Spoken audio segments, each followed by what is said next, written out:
Huwag niyo na po kaming hanapin sa mga presinto sapagkat ang inyong mga pulis ay nasa inyo ng mga telepono. Dial 911. Darating ang inyong mga pulis sa loob ng 5 minuto.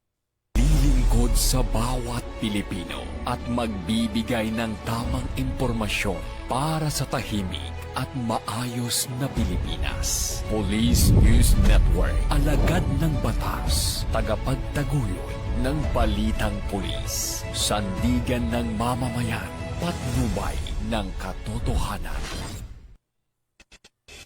La Campo Crame, maghahatid ng pinakahuling kaganapan at nagbabagang balita. Ito ang PNN Police News Network. At ngayon, ang inyong mga tagapagbalita. Magandang araw, bagong Pilipinas. Ako ang inyong alagad ng batas, tagataguyod ng Balitang Pulis. Patrolwoman Maria Danica Bungo mula sa Regional Mobile Force Battalion ng NCRPO. Maghahatid sa inyo ng tamang balita, kwento ng pulis at serbisyo para sa mamamayan. At ito ang PNP News Online. Ang pangunahing balita ng Police News Network. Alagad ng batas, tagataguyod ng Balitang Pulis.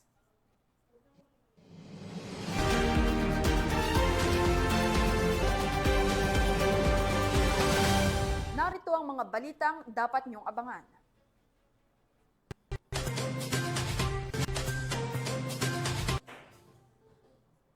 Dalawang sospek timbog sa kasong Republic Act 9165 sa Taguig City.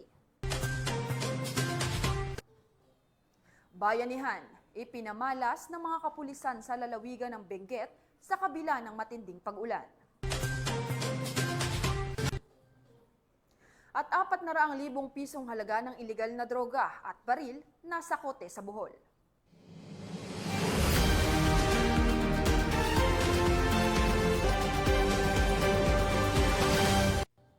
Narito ang mga balitang hatid ng ating PNN correspondents mula sa iba't ibang panig ng bansa.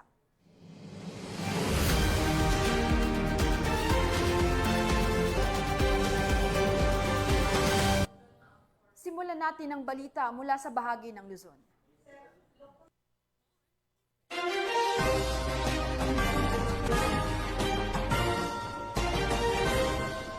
Naging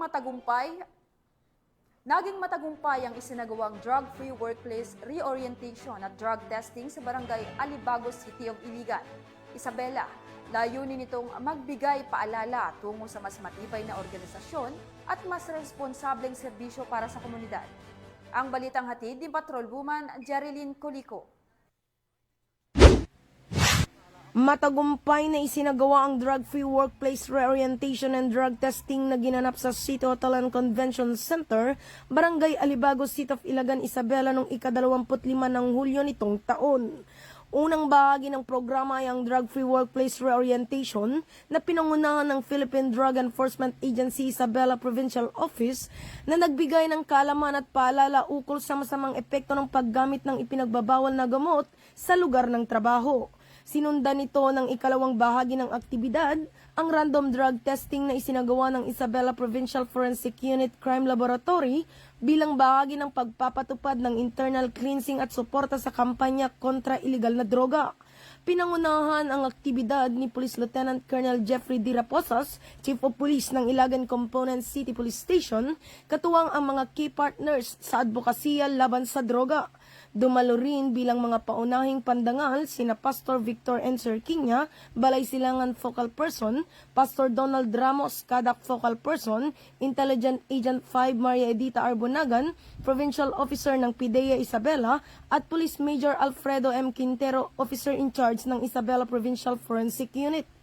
Ang buong programa ay bahagi ng patuloy na kampanya para maisulong ang isang ligtas, produktibo at drug-free na workplace, isang konkretong hakbang patungo sa mas matibay na organisasyon at mas responsableng serbisyo para sa komunidad. Mula dito sa Lambak ng Cagayan, ako ang inyong Police News Network Correspondent, Patrolwoman Jerilyn Colico, alagad ng batas, tagataguyod ng Balitang Pulis. Maraming salamat, Patrolwoman Colico. Sanib puwersang nakiisa ang Regional Police Community Affairs and Development Unit. at the Regional Mobile Force Battalion 5 sa idinaos na 25th Anniversary Medical and Dental Mission 2025 na ginanap sa Malinaw, Albay. Ang kabuuan ng report mula kay Police Staff Sergeant Merculito Lovendino Jr. Nakiisa ang mga personahe ng Regional Police Community Affairs and Development Unit 5 at Regional Mobile Force Battalion 5 sa sinagawang Medical, Dental at Feeding Program na ginanap sa Malinaw Treatment and Rehabilitation Center, Barangay Kumon, Malinaw, Albay kahapon July 28, 2025.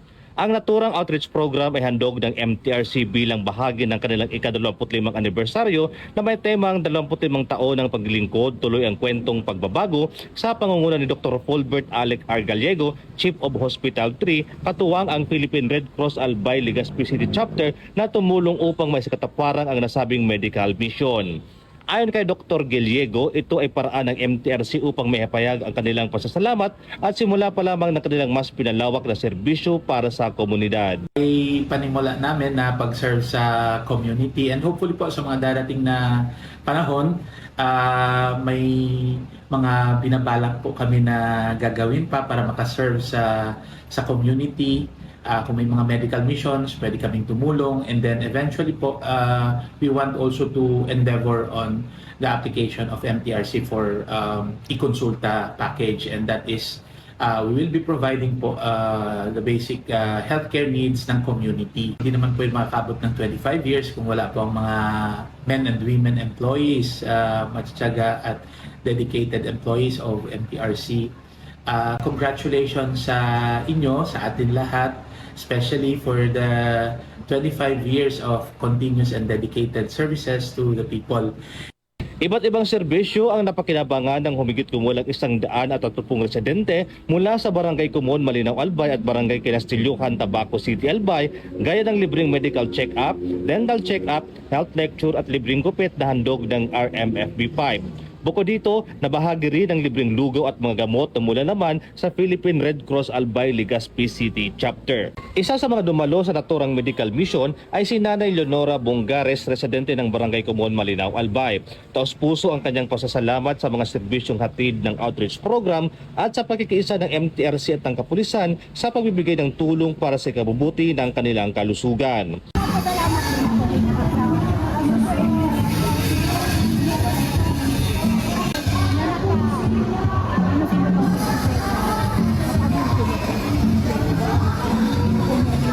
Ang Philippine National Police ay patuloy na makikiisa sa iba't ibang ahensya at sektor ng lipunan sa paghatid ng mga makabulang serbisyo tungo sa mas matatag na ugnayan ng pulisya at ng komunidad.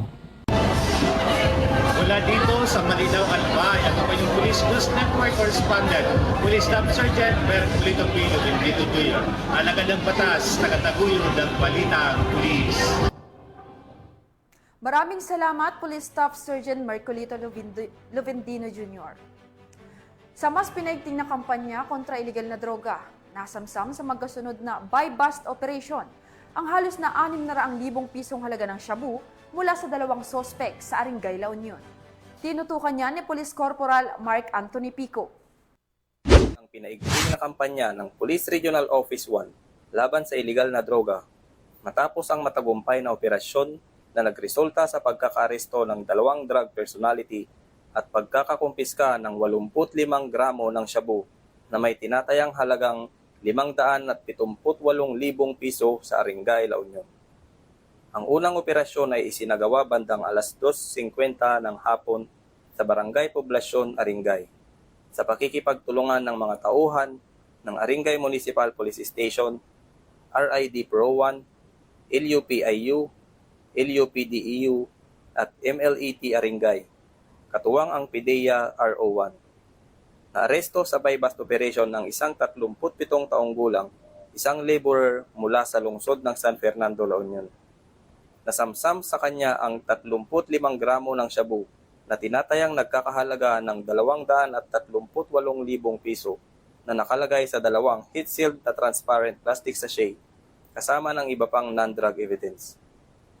Sa isinagawang follow-up operation, bandang alas 11:25 ng gabi, sa parehong araw, naaresto naman ang isang high-value individual, isang 29 na taong gulang na lalaki mula Rosario, La Union, sa Barangay San Benito Norte, Arengay. Nakumpiska mula sa kanya ang 50 gramo ng shabu na nagkakahalaga ng 340,000 piso na nakapaloob sa 6 na heat-sealed na transparent plastic sachet at iba pang non-drug evidence. Dinala ang parehong sospek sa Arengay Municipal Police Station para sa kaukulang dokumentasyon. Ang imbentaryo at pagmamarka ng mga na-recover na ebidensya ay isinagawa sa mismong lugar ng operasyon sa harap ng mga sospek at mga itinalagang saksi alinsunod sa batas. Nahaharap ang mga naarestong sospek sa kasong paglabag sa RA 9165 o Comprehensive Dangerous Drugs Act of 2002. Pinuri ni Police Brigadier General Dindo R. Reyes ang mabilis at koordinadong aksyon ng mga operatiba at binigyang diin na ang magkasunod na operasyon sa Arengay ay malinaw na patunay ng determinasyon ng Police Regional Office 1 na buwagin ang mga drug network at pangangalagaan ang mga komunidad sa rehiyon. Ang tagumpay na ito ay patunay na ang kapulisan ng Region 1 ay maaasahan, malalapitan at mapagkakatiwalaan. Mula dito sa Ilocos Region, ako ang inyong PNN correspondent, Police Corporal Mark Anthony Pico, alagad ng batas, tagataguyod ng Balitang Pulis.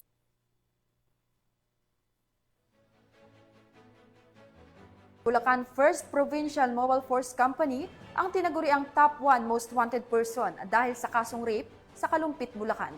Ibabalita yan ni Patrol Woman Crystalline Javier.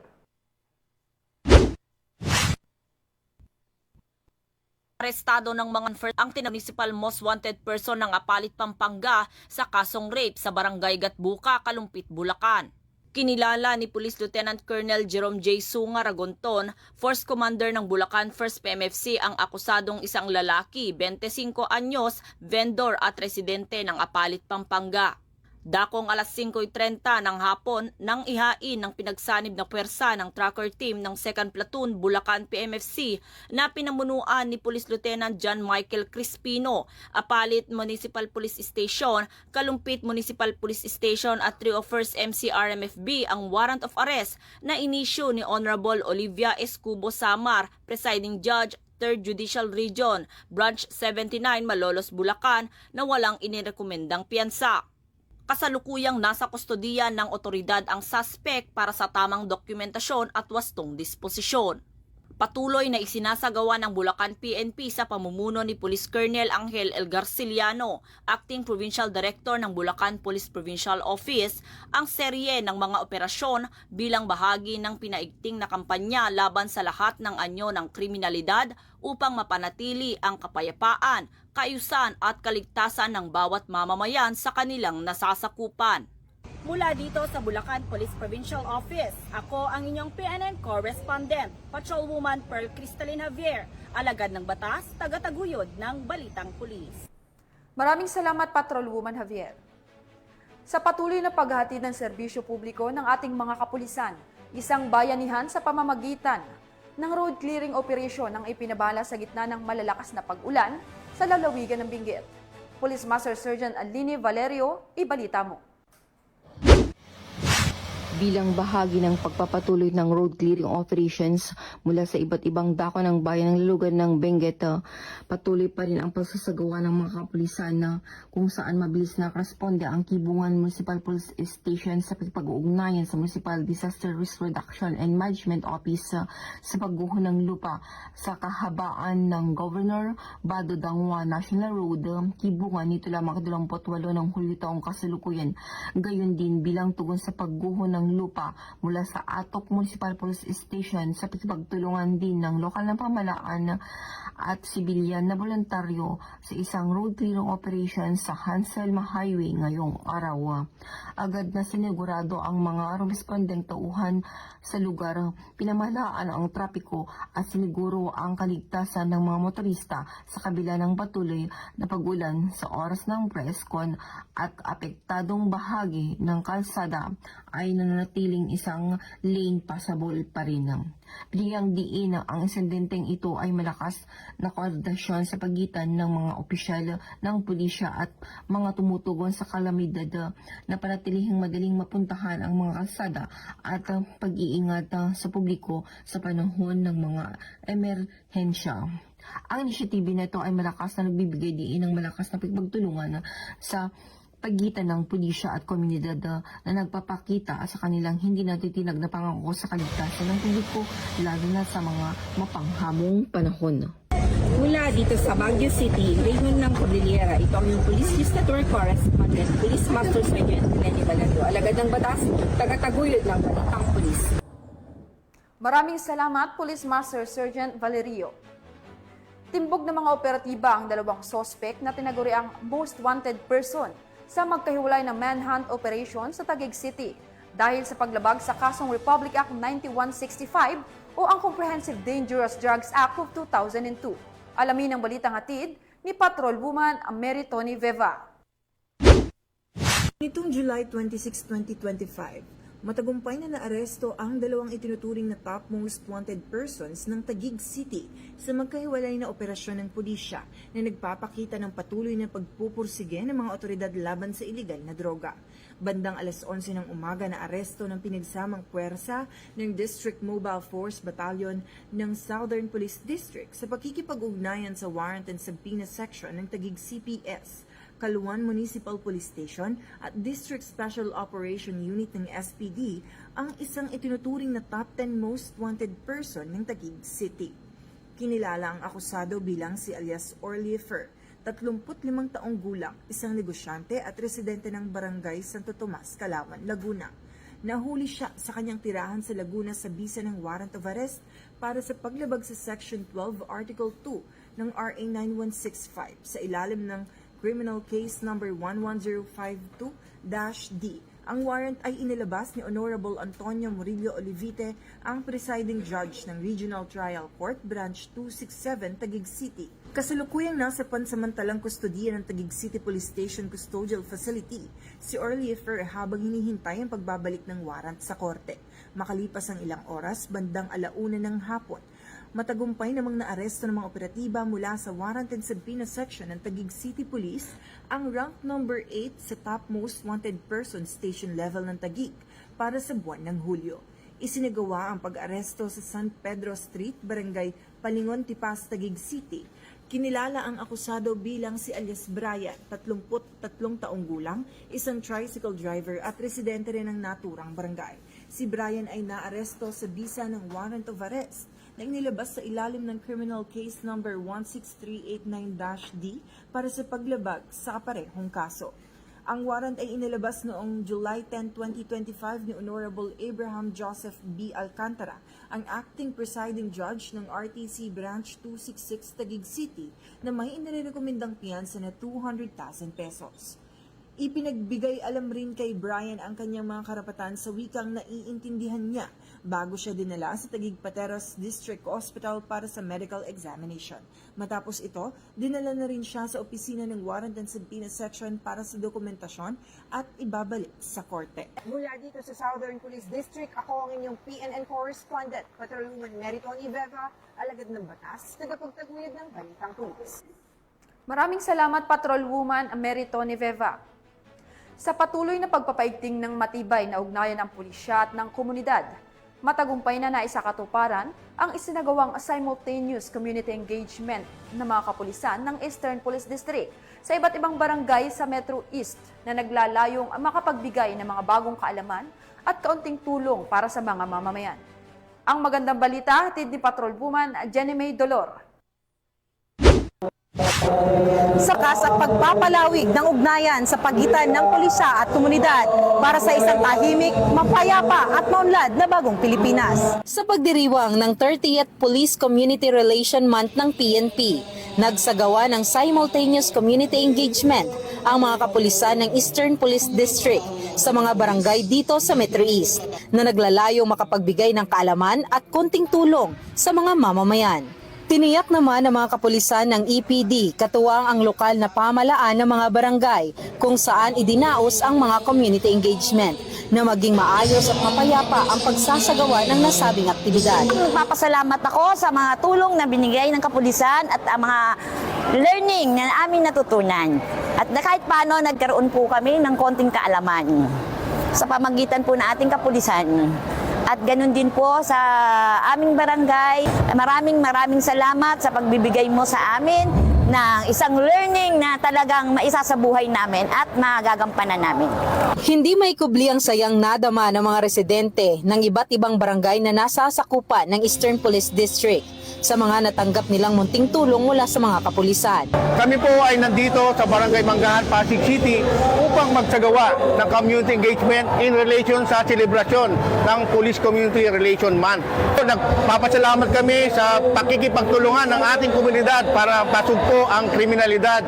Sana po tuloy-tuloy ang kanilang pakikipagkoordinasyon sa amin upang nang sa gayon matutukan natin ang paglaban sa anumang klase ng kriminalidad. Magandang araw ho sa inyong lahat. Ako po si Kapitan Kim Cruz ng Barangay Manggahan at kami ho sa Barangay Manggahan ay lubos na nagpapasalamat sa PNP natin dahil ho dito sa programang ito. Ito po ay pagpapatunay na within 5 minutes ay dapat ho makapag-responde ang ating kapulisan. Pero ang pananagutan ho ay hindi lang ho nasa kapulisan. Nandito rin ho sa barangay at syempre ho nasa ating lahat ng mamamayan. Nang harana naman ang bandang silangan sa mga kababayan natin sa Barangay Manggahan, Pasig City na mas lalong nagpabigay ng kulay at kasiyahan sa ating mga kababayan. Layunin din ng programang ito na mabigyang ngiti ang mga labi ng mamamayan dahil kung tayo'y magtutulungan, maunlad na bayan na may ligtas at mapayapang pamayanan ang ating matatamasa. Mula dito sa Eastern Police District, ako po ang inyong Police News Network Correspondent, Patrolwoman Jenny Midolor, alagad ng batas, tagataguyod ng Balitang Pulis. Maraming salamat, Patrolwoman Dolor. Tunghayan naman natin ang mga balita mula sa Visayas.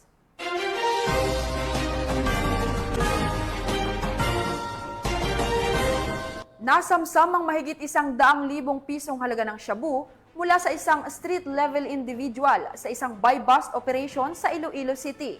Patrolwoman Charmaine Balunsat sa report.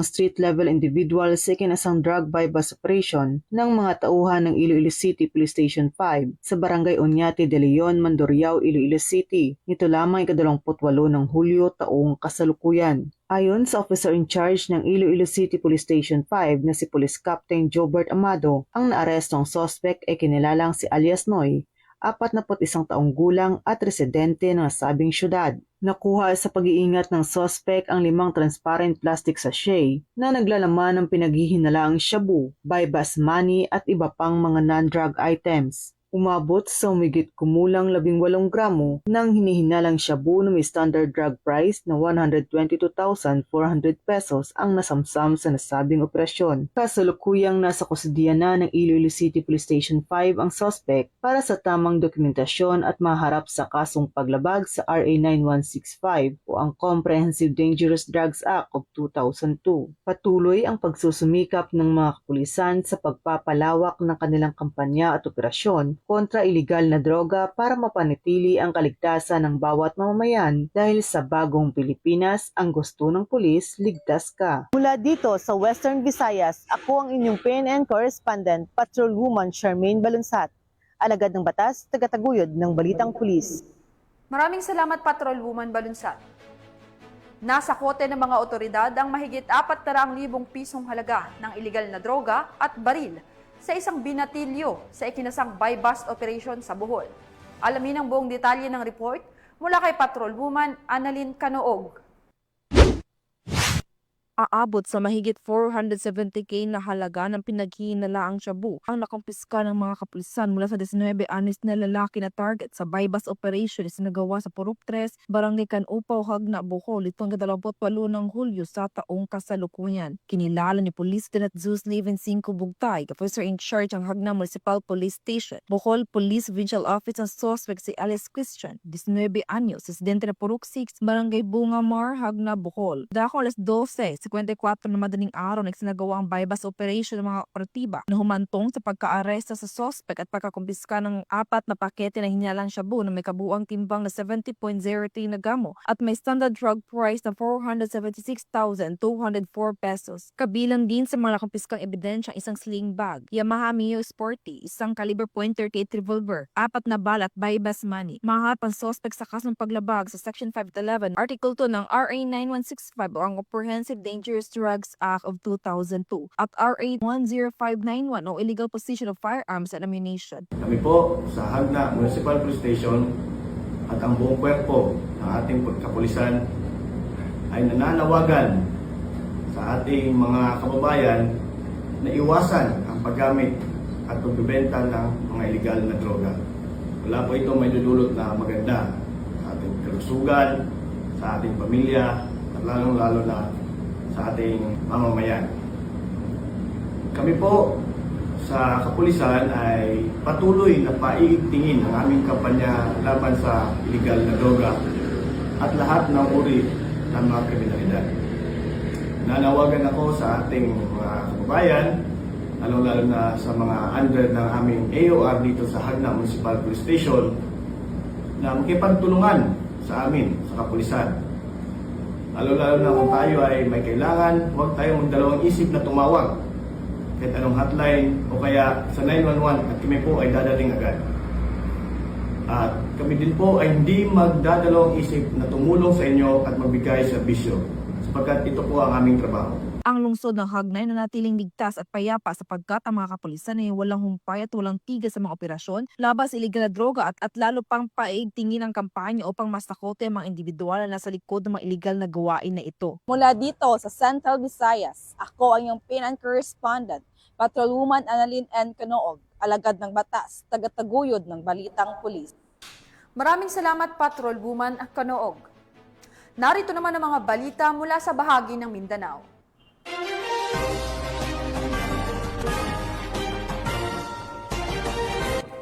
Timbog ang dalawang sospek sa isinagawang operasyon ng Sultan Kudarat PNP, sabay na rin ang pagkabuwag ng hinihinalang drug den sa Barangay Crossing, Sinsuway, Sultan Kudarat, Maguindanao del Norte.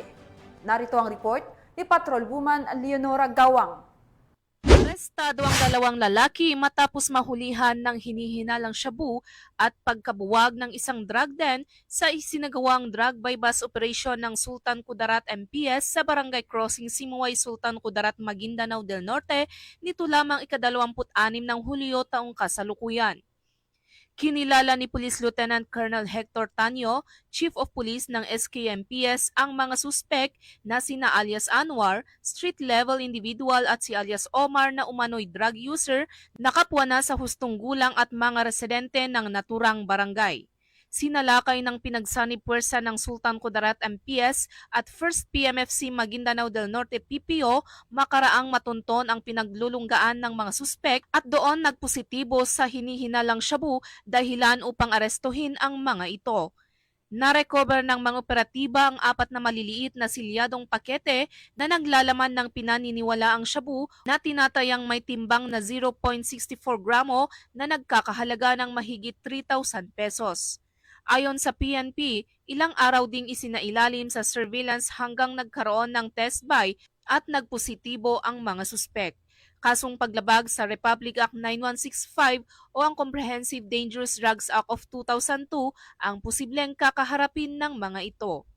Ang Maguindanao del Norte PNP sa pagkikipagtulungan ng iba't ibang unit ng pulisya ay nananatiling nakaantabay upang masigurong ligtas at maayos ang pamumuhay ng mga mamamayan laban sa banta ng iligal na droga.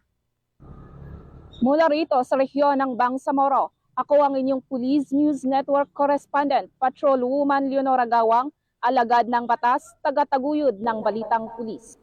Maraming salamat, Patrolwoman Gawang. Isang individual ang arestado ng Panabo PNP sa kasong Republic Act 10591 o Comprehensive Firearms and Ammunition Regulation Act sa Davao del Norte. Ang buong detalye ng report mula kay Patrolwoman Reyna Rose Disipulo. Arestado ng isang individual ng Panabo City Police Station ang suspect na si alias Narciso, 38 anyos, residente ng Purok Marang, Barangay Kaganguhan, Panabo City, Davao del Norte. Isang tawag na natanggap ng Panabo PNP ang may-ari ng Dream Spot KTV Bar tungkol sa isang lalaking nag-wild umano habang may hawak na baril sa kanang kamay. Agad namang rumisponde ang mga nagpapatrolya ng lugar at naaresto ang suspect. Nasamsam ng suspect ang isang unit kalibre 22. Naharap ngayon sa kasong paglabag sa Republic Act 10591 o Comprehensive Firearm and Ammunition Regulation Act Ang tuloy-tuloy na mga operasyon ng Police Regional Office 11 ay patunay na kanilang walang sawang pagsisikap na isulong ang napapanatiling kaayusan na siyang susi ng mas maunlad na komunidad.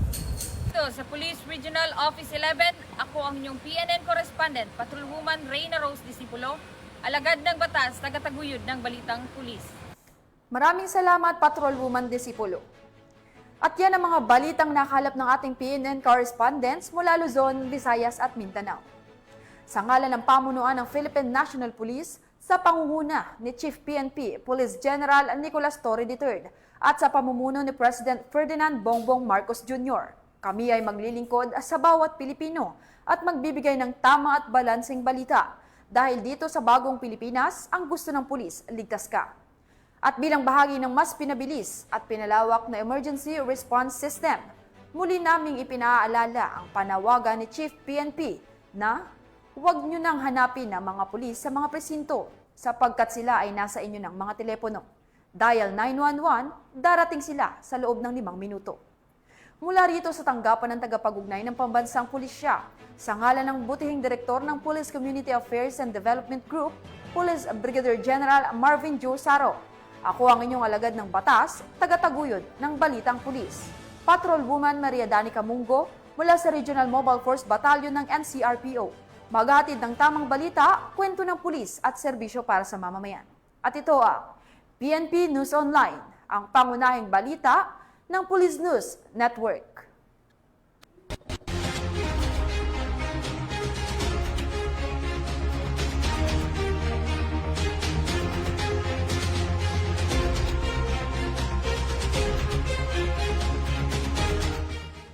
Police News Network, alagad ng batas, tagapagtaguyod ng Balitang Pulis.